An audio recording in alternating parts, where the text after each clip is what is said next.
All right, let's dive into one of the great historical puzzles of the 20th century.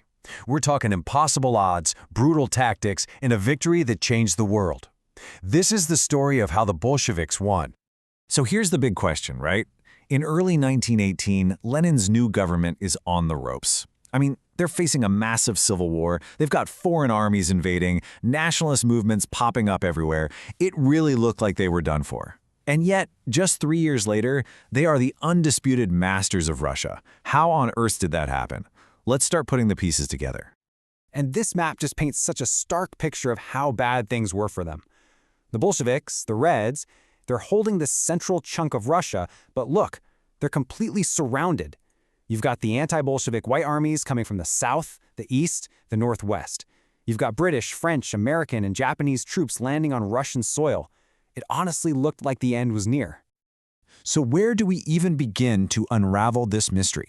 Well, we start with the first and maybe the most important piece of the puzzle, the map itself. Turns out, geography gave the Bolsheviks this huge and you could argue decisive advantage. You know, the difference here is just night and day. See, the Reds held the center, the industrial and population heartland of Russia. This gave them what military folks call interior lines. Meanwhile, the Whites were scattered all around the edges, on the periphery, separated by these vast distances. They were basically fighting a bunch of separate wars, while the Reds could fight one single unified campaign. So let's break down what was actually in this Red Fortress. They moved the capital to Moscow, which was the absolute hub of Russia's entire railway network. This was critical. It meant they could shuttle their best troops from one crisis to the next with incredible speed. Plus, they controlled the major arms factories and had a population of about 60 million people to pull soldiers and workers from. They were basically a self-contained, self-supplying war machine. But, a great hand of cards is useless if you don't know how to play it. And that brings us to our second piece of the puzzle, the absolutely massive gap in organizational skill and, sheer genius between the red and white leadership. Just look at that number for a second. 5 million. In about 2 years, the Red Army went from this small, disorganized rabble to one of the biggest armies on the planet. Now, this wasn't some kind of miracle. It was the work of one man's incredible energy and brutal, ruthless pragmatism. And that man was Leon Trotsky. As Commissar for War, he basically built this thing from nothing. He made the hugely controversial call to recruit thousands of former Tsarist officers, the very enemy, because he needed their expertise. To keep them in line, he assigned a political commissar to every unit and even held their families hostage. Discipline was ironclad, often enforced with a bullet. And he led from the front, crisscrossing the country in this legendary armored train, showing up at hotspots to rally the troops. It was an incredible feat of organization. And this is a truly mind-blowing statistic. Almost 50,000 officers from the old Imperial Army, the guys they just overthrew, ended up fighting for the communists. This just shows you Trotsky's absolute pragmatism. He valued skill over ideological purity, and that gave his new army the professional spine it desperately needed to win. The Whites, on the other hand, they were a total mess. The top generals couldn't stand each other.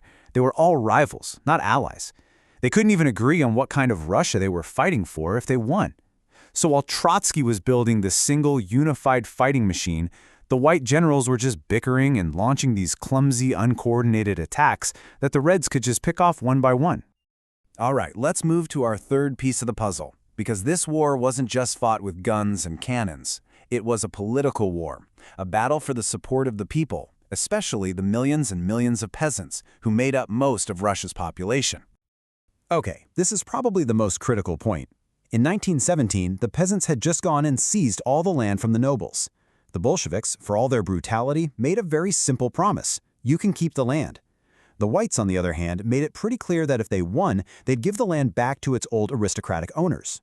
For a peasant, the choice was simple, if not easy. The Reds were harsh, but the Whites threatened to take away everything they had just gained. And this slogan right here, wow, it tells you everything you need to know. Russia won and indivisible. This was the core political idea of the white movement. And while it might sound patriotic, it was a complete and utter political disaster. So why was it so bad? Well, because the old Russian Empire wasn't just made up of Russians. You had dozens of other nationalities, Ukrainians, Poles, Finns, Georgians, who all wanted independence. By refusing to even talk about it, the whites turned all these potential allies into active enemies. They basically forced groups like the Ukrainian nationalists to side with the Reds, who at least pretended to support self-determination. And here's the real irony.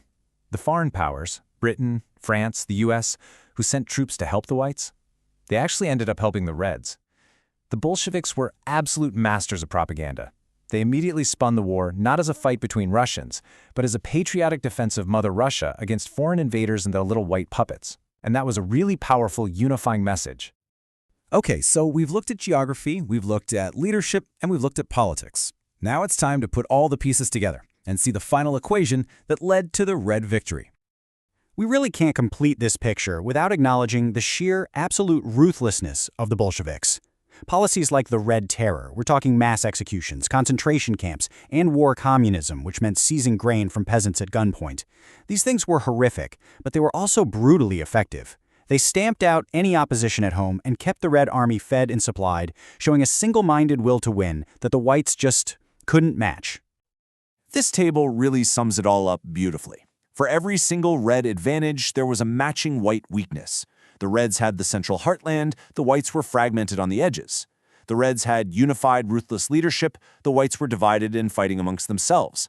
The Reds had a political message that worked. The whites alienated pretty much everyone who wasn't a great Russian nationalist. It was just a perfect storm of Red strengths meeting white failures. So what's the ultimate takeaway here? It wasn't just one thing. It wasn't just Trotsky or just the railways or just the land question. The Bolsheviks won because all these factors came together at the same time. It was this powerful combination of holding the strategic center, having better organization, exploiting their enemies' political blunders, and, frankly, being willing to do absolutely anything to win. So, the Bolsheviks won. They secured the world's first communist state.